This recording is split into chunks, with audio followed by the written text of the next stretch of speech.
7 News presents the latest on the coronavirus with Michael Usher and Melissa Doyle. Good evening and welcome. As we launch into another week, there's plenty of uncertainty and some positive news too, Mel. Infection rates are continuing to slow. We ask officials if that means restrictions will end sooner than expected. In moments, we'll cross live to the Ruby Princess for the very latest on that cruise ship crisis. How safe are our supermarkets? What you need to know before you go shopping. School of Hard Knocks, why Year 12 exams could be pushed into next year. What the big banks are doing to make sure COVID-19 doesn't kill your credit rating. The bizarre theory doing the rounds about how people are really catching the coronavirus. And a tiger tests positive. What does that mean for your pets? Are they carriers too? The number of Ruby Princess passengers who've died from COVID-19 has risen dramatically in the last 24 hours. 12 people have now been killed after contracting the virus on board, the latest an 84-year-old Perth man. A criminal investigation is now underway into why thousands were let off the ship when it docked in Sydney last month, despite many showing symptoms.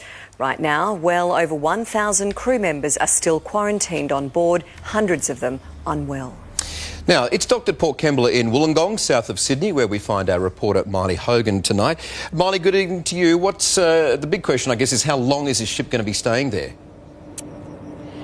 Good evening, guys. Yeah, that is the big question. We know it's going to be here for at least the next 10 days, but then what happens to the Ruby Princess is unclear. What we do know is that there are 1,040 crew members still on board, and they have all been told to self-isolate in separate cabins. Doctors will be going on and checking on them. We know around 200 are showing symptoms of coronavirus. Now, at the end of that 10 days, the crew that are feeling well will be allowed to get off, go straight to the airport and fly home. Now, that will be at the cost of Carnival, but then that leaves the ship. During this 10-day period, it will be restocked and refuelled, but who takes it back? If another crew will be flown in to help move it, that all remains unclear. There's been no clear direction from the government or Carnival. The local reaction, Miley, I'm guessing it hasn't been entirely positive after that ship docked there this morning? Yeah, it certainly has not had a warm welcome. Locals have called it an uncomfortable sight, seeing the Ruby Princess docked in Port Kembla. They've heard only negative news about this cruise ship here, and they're pretty concerned about what it could do for their local hospital system. We know around 200 people on board are showing symptoms of coronavirus. The New South Wales Police Commissioner has made it clear that if people are unwell, they will be brought off and they will be taken to hospitals for treatment. There are concerns what that could mean for the hospital system here. All right, Miley Hogan and Wollongong, thank you. Shoppers have found themselves waiting in queues today as supermarkets began limiting the number of customers inside each store. Reporter Joel Dry is live in Brisbane. And Joel, what's been the reaction to the new social distance shopping restrictions and how long will they be in place? Mel, most of the people we've encountered today have been pretty relaxed about it and accepting of the fact that these measures need to happen, so maybe we are getting the idea. But all of the major supermarkets, Coles, Woolworths and Aldi, have now enacted this measure. It means that there is a limited number of people that are allowed into the stores. It's not a set figure depending on how big your local supermarket is, and what the layout is like that enables people to flow around will impact that number. But once it is reached that level, it will be a one out, one in type policy, so there is a chance you may find yourself in a queue. The best message from the supermarket bosses is that avoid the busiest times. That is normally an evening, and particularly in the lead up to Easter. Thursday is going to be a day you definitely want to avoid. As to how long these measures will be in place, like so many things in this crisis, we are being told it is just for the foreseeable future. All right, and the pandemic has claimed yet another major Queensland event.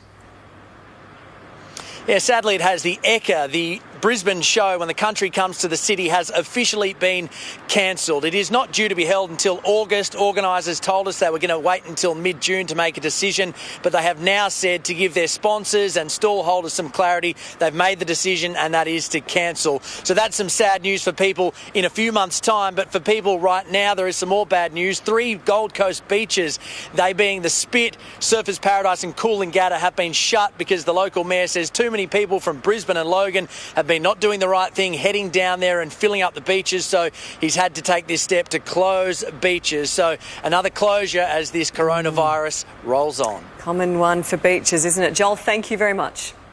And with supermarkets the one place we're all still going and community transmissions rising, there are concerns about staying safe while shopping. Dr Sasha Stelzer-Braid is a virologist from the UNSW in Sydney, and she joins us now. Doctor, thank you so much. How should we behave and how should we protect ourselves from a visit to the shops, do you think? That's a great question. So I think that the level of COVID-19 in the community is still low, and the risk of contracting coronavirus in the shops is probably quite low. We've got excellent contact tracing at the moment, and we know that most of our cases are from overseas or close contacts of those people. But having said that, it's probably a good idea for people, particularly in those high-risk categories like elderly people, people with cardiac disease, diabetes, to take some extra precautions, including having someone else do the shopping for them or doing online shopping.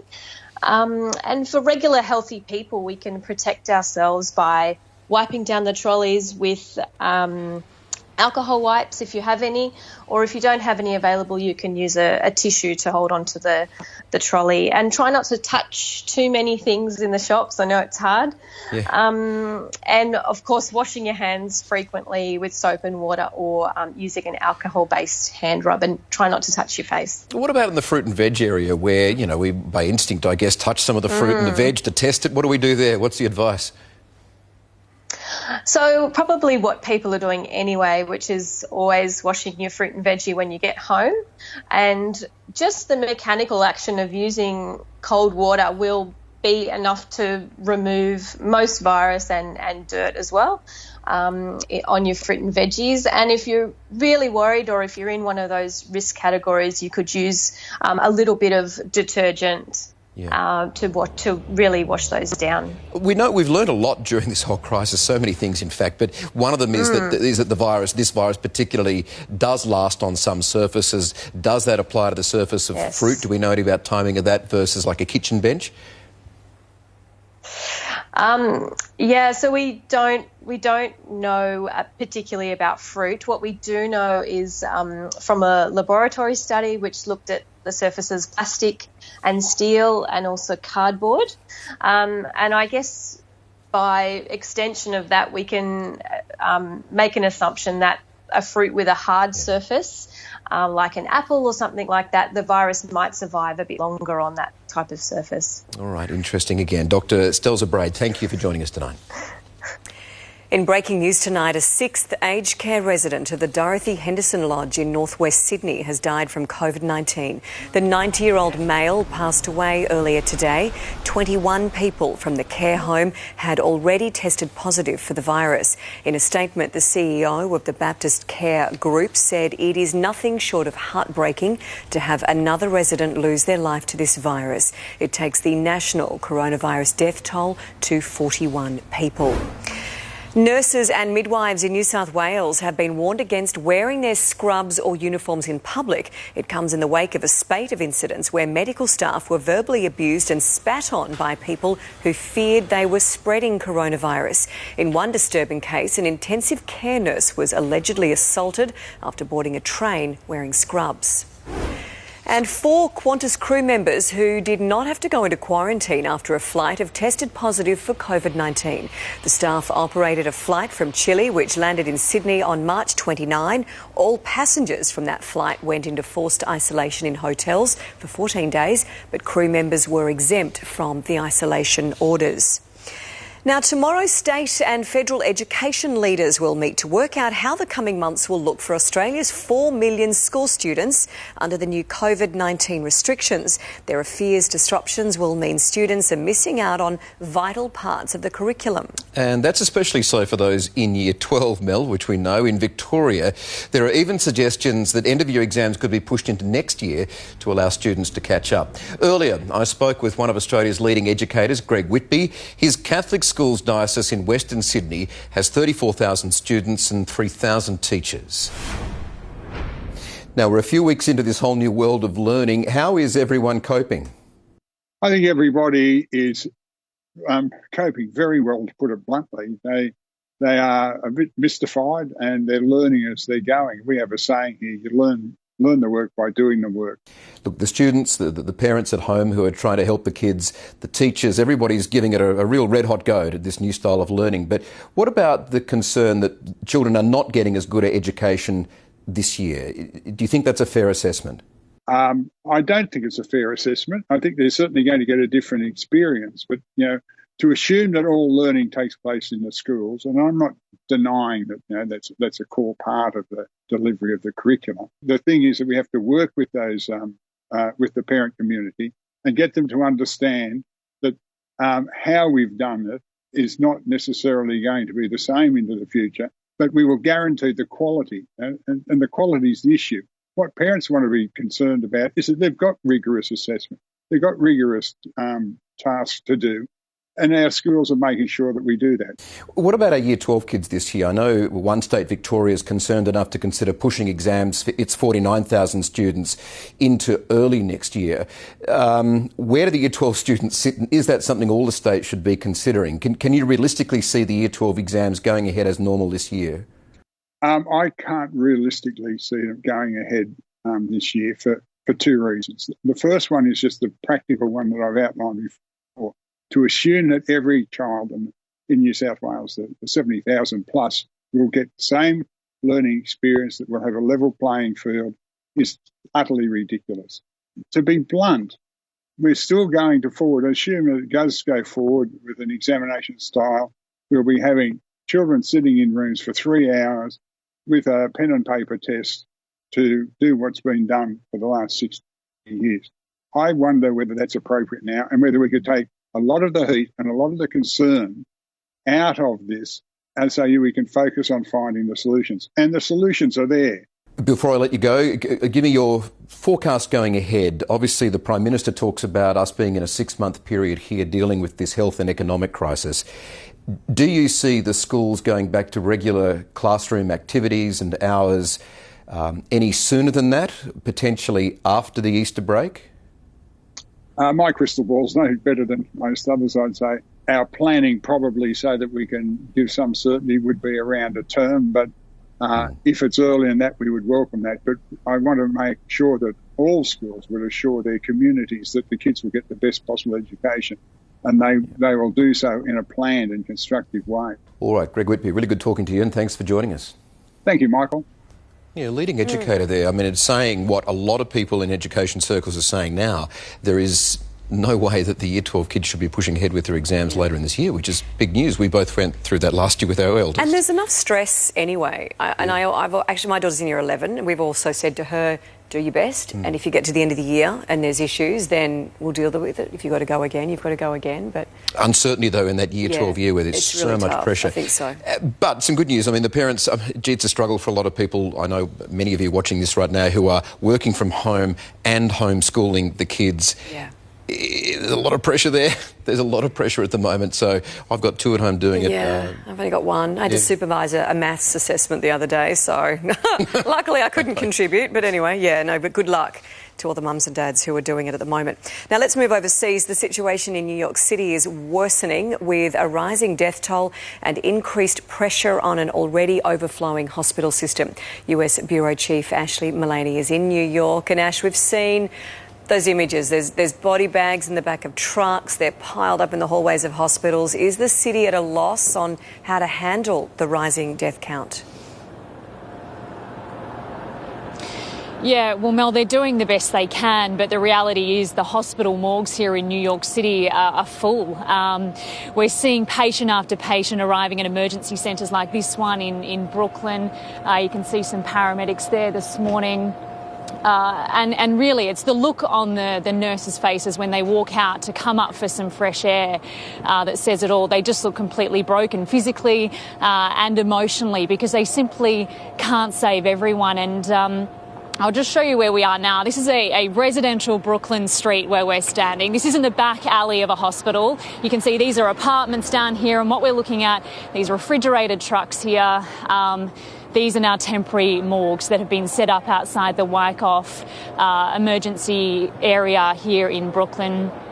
It's grim, it's confronting, Mel, but this is the reality of what we're seeing. And in the few hours that we were here the other day, we saw more than a dozen victims taken out of here, and it really is a heartbreaking scene. And for anyone who's probably under the illusion that this is just a flu, really needs to have a look at what's happening at some of the hospitals here in New York. Gosh, that is confronting, Ash. Australians from the Zaandam and Rotterdam cruise liners are right now en route home from San Francisco. We were chatting to them the other day. We received this message from one of the passengers, Carol Burke, as she waited to board the plane. Arrived at the airport, finally. Feeling a bit apprehensive but excited at the same time that this time we're here. We've had a meal and we're now sitting at the gate waiting to board. Still got a couple of hours, but can't wait to get home. See all the family, and quarantine. After our 14 nights in quarantine, catch up with the family and get back to normal life again, back on Aussie soil. Oh, but they're excited, Ash. It's been quite a long journey, hasn't it, for those passengers? Yeah, what a nightmare they've been through. These passengers, hundreds of Australians, were on board the Zaandam ship travelling around South America, what should have been probably the trip of a lifetime when the coronavirus was declared a pandemic, and they were just in limbo for weeks. There were docks in South America that were just turning them away, and it wasn't until they finally got the all clear from the president that they could dock in Florida, a huge relief for these Australians. So once they were given the all clear to leave the ship, they made their way to the west coast, and last night they finally got on a plane from San Francisco to head back to Melbourne. It's been a really tricky situation because, of course, there's no longer any Australian carriers running regular flights out of the US, so they jumped on, or the United Airlines organised this charter flight full only with Aussies from these ships, so they had to undergo health checks. They all had to wear those masks that we can see, but they were really relieved to get on that plane last night. They'll probably be in the air right now, headed to Melbourne, just looking forward to getting on Australian soil, but then we'll have to, of course, go into that 14 days of quarantine as well, Mel. Yeah, look, I'm sure they will be okay about it, given all the effort to get home. Ash, thanks very much. British Prime Minister Boris Johnson has spent his first night in hospital 11 days after testing positive for COVID-19. Our Europe correspondent Sarah Greenhalgh is at St Thomas's Hospital where he is being treated. Sarah, hello to you. So do we know any more about his condition? Good evening, Michael. Well, Boris Johnson has now been in hospital for the past 16 hours or so after arriving here just after 8 p.m. last night. We understand that he has received oxygen treatment to help with his breathing. The official line from Downing Street remains that this is precautionary, is that he's undergoing some routine tests because his coronavirus symptoms are persisting. But there are now real concerns about the 55-year-old because doctors say this far in 10, 11 days after the diagnosis, he should be better. He has been in isolation since that diagnosis, running the country from his flat at number 11. He also hasn't been with his pregnant fiancée, although she is said to be showing symptoms as well. The Foreign Secretary is now sharing the PM's workload, but there are real calls for the PM just to take a break, to take some days off, to hand the reins over to someone else so that he can recover, with so many big decisions still to be made, like when or if the lockdown should be lifted, and with the UK's death toll growing, Michael, it now stands at 4,934. Whilst we have you, Sarah, how about this in Scotland? The Chief Medical Officer has been forced to resign. There's a bit of a story behind that. Tell us about that. Yeah, Michael, quite unbelievable. So she's now lost her job after essentially flouting her own lockdown rules. So over the weekend, the Chief Medical Officer was photographed at her second home, her holiday home, by the Scottish Sun newspaper. Those photos were published and she received an official police warning. Then at a press conference where she tried to explain herself, she was forced to admit that this wasn't the first time she'd done it. She'd actually been at her holiday home the weekend before with her husband, which obviously was something highly criticised, with people calling her a hypocrite. The First Minister, Nicola Sturgeon, said that the Chief Medical Officer could still provide the government with advice. This is the woman who had been the face of the campaign, telling people to stay at home at their primary residence. But then a couple of hours later, perhaps not surprisingly, came the press release that she had resigned, saying she was deeply sorry. So a bit of a political crisis amid the pandemic, Michael. All right. Sarah Greenhalgh at St Thomas's Hospital in London. Thank you.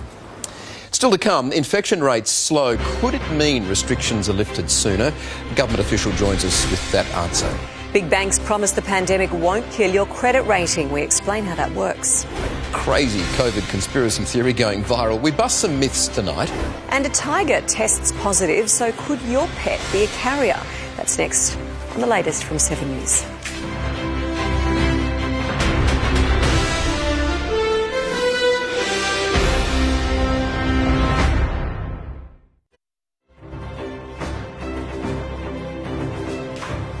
Welcome back to the latest. Now, since the pandemic began, rightly, we've been a bit fixated on the idea of flattening the curve. And while the number of new infections is dropping day by day, we're far from in the clear. Ange Cox has more. Michael, at first blush, these numbers look good. The rate of new cases continues to drop, but we're being warned not to get complacent. One of the main reasons is that not as many people were tested over the weekend. Now, I want to drill down on the data surrounding social distancing.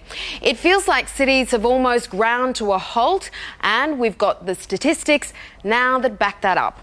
Let's look at some key cities since the pandemic was declared and massive restrictions and lockdowns were introduced. Starting with Sydney, the WHO declared a pandemic on March 11. By the time the federal government shut down pubs and restaurants, our movement around the city had dropped by 55%. Within a week, that fell another 17% and is still falling. If we look at Melbourne, we see a similar pattern. Within 11 days of the pandemic being declared, a 60% decline in mobility and another 9% drop after those strict social gathering rules. Let's go overseas. The city that never sleeps went into hibernation very quickly. By the time New York was officially put into lockdown, mobility had already dropped to just 8%. And finally, have a look at Rome. It probably had the most dramatic freeze. On the 9th of March, the city shut down. Within a week, mobility had halved, and now it's almost non-existent. And thank you. Now, for more on our restrictions and how they're decreasing our rate of infection, I spoke with the government's Deputy Chief Medical Officer, Professor Paul Kelly. Well, it appears that at this point we have flattened the curve, but I would really caution that we shouldn't be complacent about that. At the moment, we are seeing the effect of the travel restrictions that took place 2 or 3 weeks ago now, and so we really need to consider what might happen into the future and continue as we are for the time being. If we flatten the curve then, as it seems to be, does that mean we've reached a peak? Possibly, but I think we, again, should be very careful about trying to predict too closely what might happen in the future. We do know that there is local transmission in Australia, particularly in certain parts of Sydney, and that is our main concern at the moment, to really get on top of that and to redouble our efforts to find people who may be sick with this disease and so they don't transmit it to other people. The community transmission, is that any more than the figure of about a third of infections that was released about a week ago? It was 2/3 from overseas, 1/3 local transmission. Is that still the case? That's still the case, but within that 1/3, there's about 8% that we can't find a definite case previously. So that gives a sense that there is potentially a circulation of the virus in the community that we're not yet aware of. So every time we find one of those cases, of course, that sets our disease detectives onto that issue and to try and find out where that link may be and who else indeed could be potentially a close contact of those cases. But of concern, as you said today, a number of ICU patients, intensive care patients, are in their 30s. Is there a problem in that age bracket where some there are being too complacent, or is that just the nature of us not fully understanding COVID-19?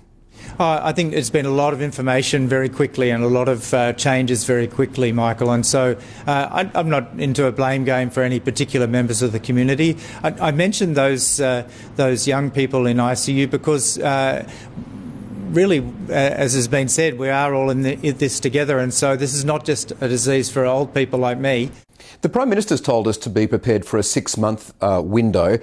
Are we still on track for that timeline, which is a political judgment timeline, or is it likely to be shorter given that we're making good progress with the curve and the potential peak? Well, we are making good progress, but as I said, we have to be careful of thinking this is the end. It isn't. This will be months. How many months exactly remains to be seen. The 6-month timeline has been put there as an indicative thing to get us through the winter, and then we'll be looking very closely at our modelling work, but also increasingly what we know about the numbers of cases here in Australia and what's happening with those cases, and that together with our preparedness for a worse situation in terms of healthcare needs and looking at other things. So, for example, a vaccine, if that was to come, that would be a real game changer. And you would have good knowledge of the race to find a vaccine. Are we any clearer to getting a better timeline than perhaps the 12 to 18-month period that was initially speculated? Not really. I mean, there is a lot of work going on around the world. Several candidate vaccines have been developed and are starting to undergo their first of many phases of testing, masses of vaccine, and to bring it out into the community. Of course, that is, by far the best result that we could get, to have a vaccine which is effective and safe and can be rolled out quickly in the Australian society. That will give enormous benefit. All right, Professor Kelly, thank you. You're welcome. A lifeline from the big banks today. For some mortgage holders, you won't lose your credit rating if you can't make repayments. To explain, I spoke with Anna Bligh, CEO of the Australian Banking Association, a short time ago and asked if that applies to all loans. This is good news for customers. Banks decided 2 weeks ago now that in these extreme circumstances they would offer customers who were financially distressed because of COVID-19 that they would be able to have a 6-month deferral on their loan payments, whether it's their mortgage or personal loan. They are now, if that deferral is granted because of COVID, they will not have an adverse report on their credit rating. Great. I can hear sighs of relief all around. There's enough stress at the moment. Are there any loans that are excluded from this reprieve? This applies to all of the lending that you would get from a bank. I should say it only applies to those customers who were up to date with their payments. People who were well behind before COVID will have a different recording. But for those customers, the 99% of Australians who are up to date with their payments and get a deferral, they will be their deferral will not be recorded adversely. Of course, people might have other loans out with organisations that aren't banks, or they might have store cards, for example. That's not something that banks have control of. Just quickly then, those borrowers who may have fallen behind before being granted a COVID-related deferral, so maybe they lost their job a little earlier on when the pandemic started, what's your advice for them? Will they be able to talk to their bank when this is all over and see if they can come to some sort of agreement? Banks are determining the COVID period as having started from the 1st of January because we know that during the month of January we started to see businesses impacted as early as that. So anybody who was up to date with their payments on the 1st of January, if you apply for a deferral and are granted one through your bank because of COVID financial impacts, need not worry about their credit rating. And I think it's important to understand that that's part of the responsible lending framework in Australia, making sure we don't put people further into debt when they're already in trouble. Yeah, of course. No, good to know that it goes back to January. Anna Bligh, thanks very much for your time. Thank you very much. Still to come, COVID-19's JobKeeper payments leave some casual workers in the cold. We'll tell you why that could change. The rush on super. Hundreds of thousands sign up to cash out. Here's a strange one. A tiger tests positive to COVID-19. So could your pet be a carrier? That's next here on the latest from 7 News.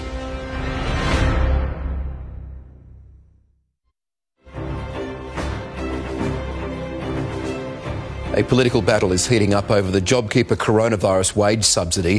The federal government has relaxed some eligibility requirements, but Labor and the ACTU have argued the changes don't go far enough. Let's bring in our 7 News political editor, Mark Riley.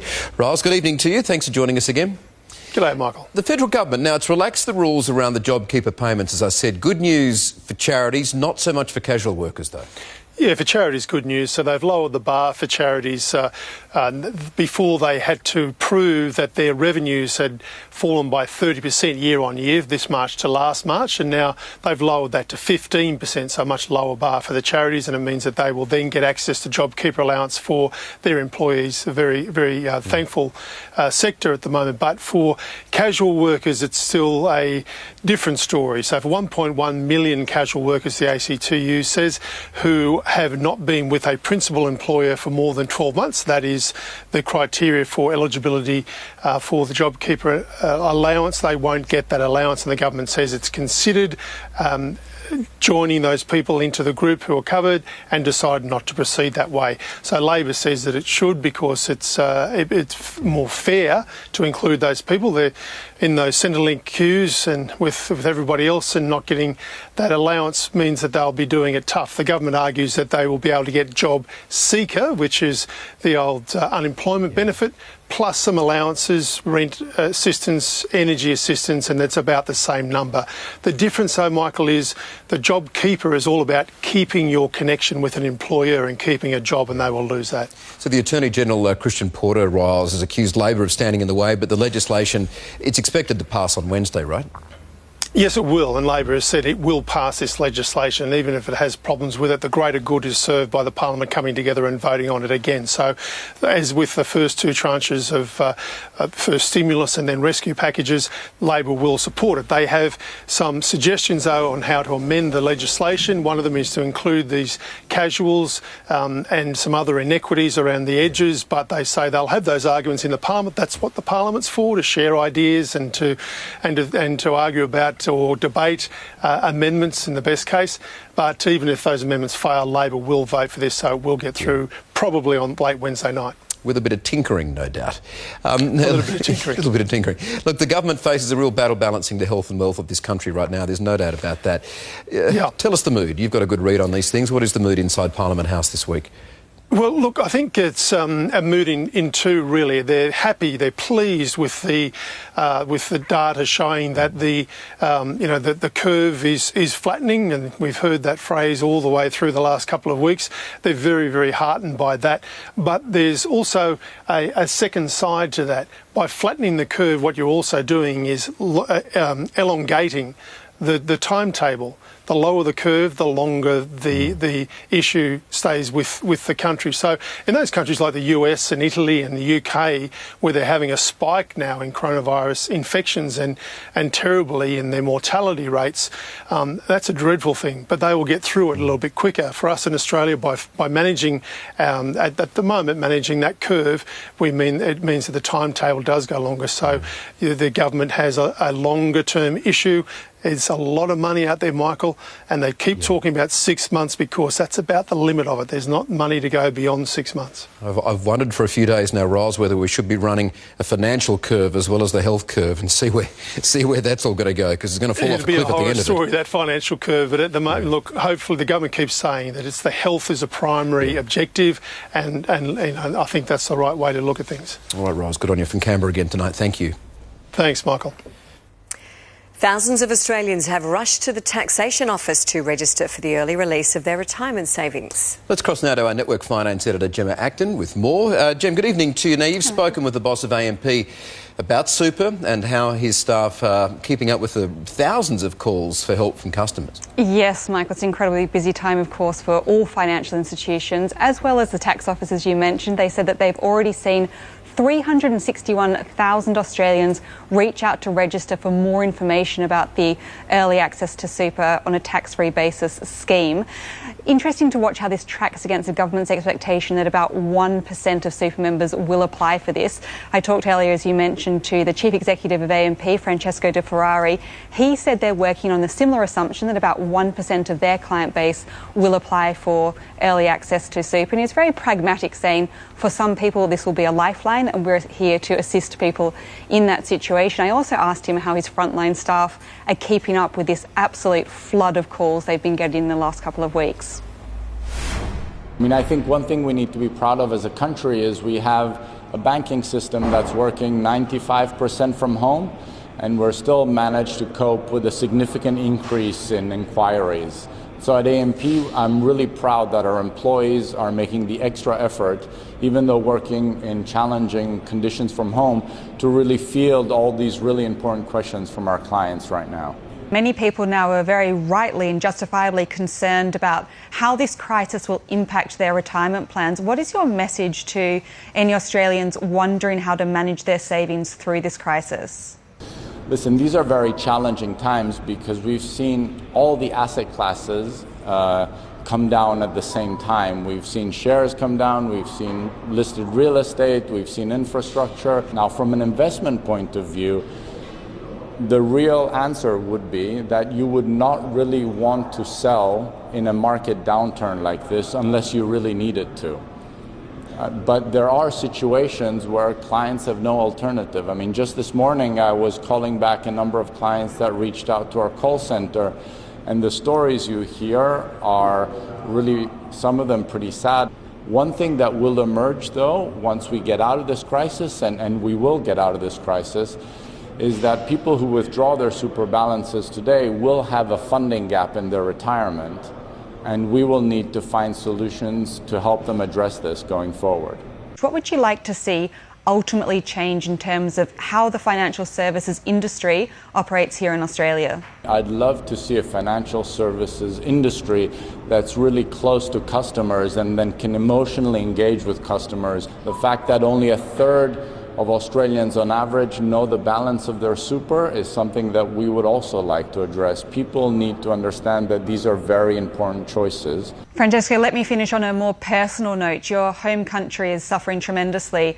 What are you hearing from your family and others in Italy at this time? Well, I think a couple of things. My brother and sister are both medical doctors. My brother runs a large intensive care unit. I mean, he warned me from the beginning that this is a lot more severe than what people are imagining, and that he was seeing something very different than the data was showing in China. And so we moved pretty quickly to have people working from home. We all need to do our parts to help flatten the curve. This is not something where a single individual can make a difference. We all need to work together, not just to protect from COVID-19, but to help our healthcare workers that are on the front line every day fighting for us and making sure that everybody can get their proper treatment. So if anything, Italy showed us that it is not a good idea to underestimate this virus. Francesco De Ferrari, thank you so much for your time today. Thank you. Have a lovely day and stay safe.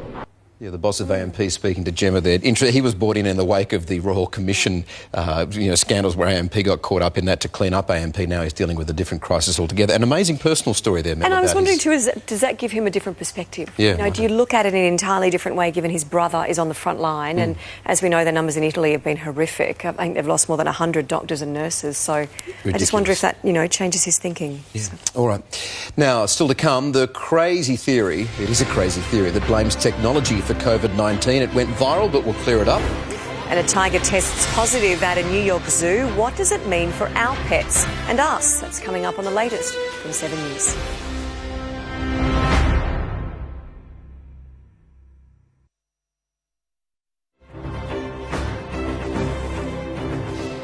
Well, if you thought the world couldn't get any crazier, try this on for size. There's a conspiracy theory sweeping the globe that coronavirus is caused by 5G technology. It's nonsense, but that hasn't stopped the rumour being believed and spread by millions. Angela Cox has more. 5G burning. A 5G phone tower torched in England. A worker harassed. The real-world consequences of a fake news hoax. But do you know what you're doing now? You're laying 5G. You know that kills people. This COVID-19 scam illusion. The theory is that 5G damages the human immune system. That's simply not true. But the claim has spread across the internet as fast as the virus itself. In 2019, we had the introduction of 5G rolling out to more and more places.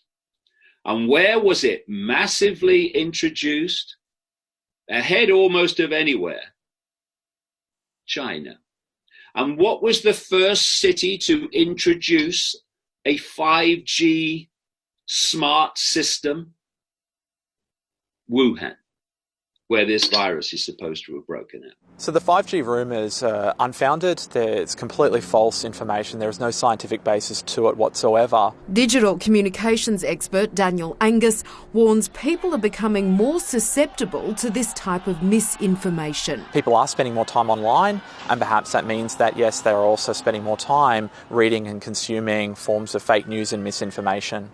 All of us should know what's taking place right under our noses. According to these people, it's all part of a global conspiracy. They've built this morgue, outside morgue in East London, which is 2 football pitches wide. And then this 5G gets switched on, people drop like flies, and all of a sudden you've got the excuse because, well, there's a virus going on. We told you. Yeah, that's absolutely a highly, highly possible, even likely scenario. It doesn't seem to matter how wild the claims. But what 5G actually does, it absorbs oxygen, and that's really important to know. People still believe. So this is what is causing this pandemic. This is the largest global cover-up in history. In Britain, it's led to 5G towers being sabotaged, even deliberately burned. You can get it down. And activists have taken to abusing the telco workers laying 5G cable. You know, when they turn this on, it's going to kill everyone, and that's why they're building the hospitals.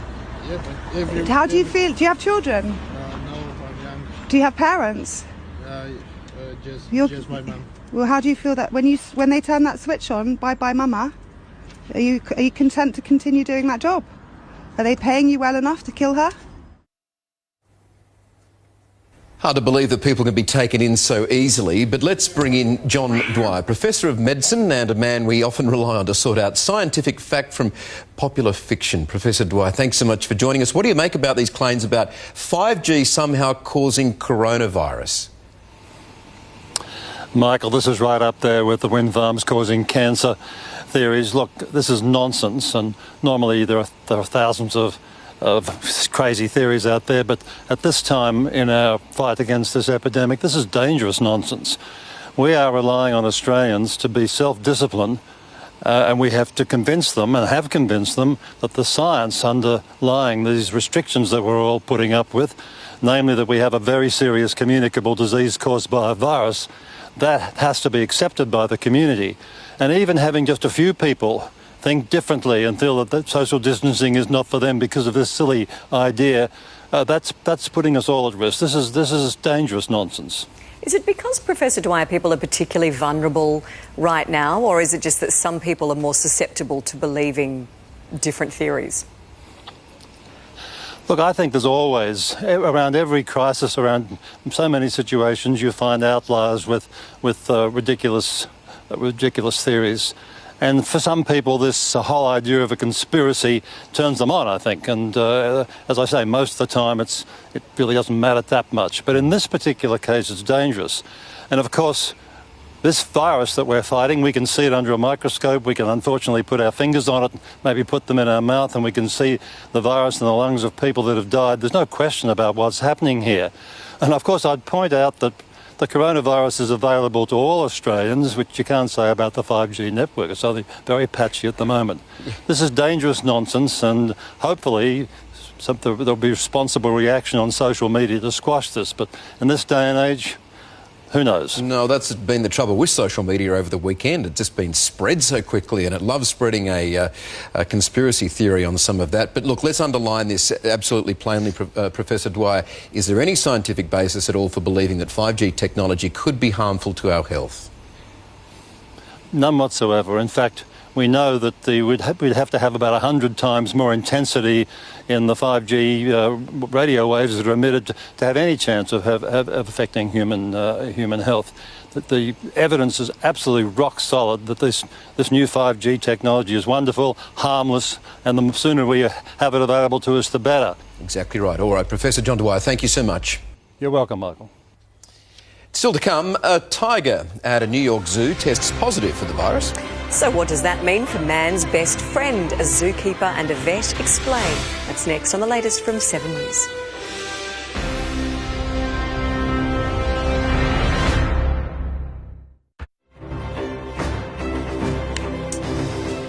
Well, keepers at the Bronx Zoo in New York have revealed that a 4-year-old Malayan tiger called Nadia is suffering from COVID-19. It's believed Nadia caught it from one of her zookeepers, and she's thought to be the first confirmed animal infected in America.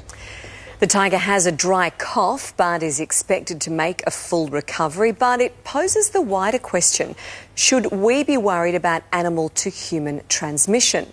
Let's bring in Mogo Zoo Director Chad Staples and clinical vet Dr. Lee Davidson for more on this. Thank you both for your time. Chad, if I can ask you, you've got big cats at the zoo. What was your reaction when you heard this news? Did you think it was possible? No, I didn't, to be honest. I was almost sure we were going to get a case like this eventually happen, but I figured it would be with something like great apes or some sort of primate, not big cat. Yeah, Lee, have any domestic animals had the virus yet, to your knowledge? Look, there's been 2 cases in Hong Kong with dogs and 1 with cats that have had COVID-19. But what we have to remember with those particular cases is that the owners themselves were highly sick with COVID-19 themselves, and they obviously were giving their pets a lot of close contact. So, Lee, that means then that if a human can pass it to an animal, can an animal pass it to a human? Look, to date, we actually have no evidence to suggest that our pets can transmit COVID-19 to humans. So that's a little bit of a relief. Yeah. Chad, let me ask you this. I mean, you have a great interaction with your animals there, and as we mentioned, the cats as well. Will this affect how you interact with animals, given that humans can pass it on? Well, what we have been doing basically since this has been upon us is taken very strict cleaning protocols and hygiene requirements. So, it's masks and gloves like everyone else is doing, wiping down benches, keeping everything clean as possible, because that's the best way we can prevent it from happening. Lee, can I ask you, we're practising social distancing. If you happen to be taking your dog to the park and someone else's dog comes up to greet you, what is your advice? Do we apply the same principles to other people's animals? Absolutely. We've got to think of our pets as our own little social isolation family. They're in our household bubble. So it's best to not pet other dogs. It's best to keep your cats inside or within your property so that they're not wandering. And basically just think of them like anyone else is in your household and do that social distancing with your pets as well. All right, well, some good advice there. And actually, I will admit it hadn't crossed my mind until now. Chad, Lee, thank you very much for your time tonight. Your Tuesday weather forecast is next here on the latest from 7 News.